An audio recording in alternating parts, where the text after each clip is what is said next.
Foot গধূলি ধাৰাবাহিকখনৰ আজি নিশা আহিবলগীয়া এপিছডৰ প্ৰমো বৰ্তমান মুকলি হৈছে আৰু আজিৰ প্ৰমোত আমি দেখিবলৈ পাইছোঁ ধাৰাবাহিকখন হ'বলৈ গৈ আছে বহুত বেছি ইণ্টাৰেষ্টিং।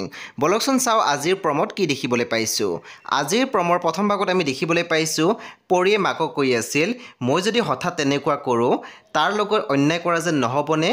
তেতিয়া আমি দেখিবলৈ পাইছোঁ অনুৱে মাত দিছিল, চোৱা পৰি, ন্যায় অন্যায় এইবোৰ বিচাৰ আমাৰ হাতত নাই, গতিকে তোমাৰ কাৰণে যিটো উচিত হ'ব এইটো সময়ত তুমি সেইটো কৰি যোৱা।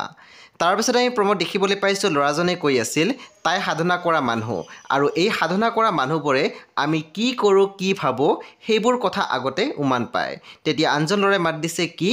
চ' বন্ধু বান্ধৱীসকল আজি নিশা 8:30 বজাত ৰং টিভিত আহিবলগীয়া ফুট গধূলি ধাৰাবাহিকখন খুবেই বেছি ইণ্টাৰেষ্টিং হ'বলৈ গৈ আছে। চ' আপোনালোকে চাবলৈ একেবাৰে নাপাহৰিব। পৰৱৰ্তী আপডেটৰ বাবে আপোনালোকে আমাৰ চেনেলটো ছাবস্ক্ৰাইব কৰি কাষত থকা বেল আইকনো টিপি দিবলৈ একেবাৰে নাপাহৰিব।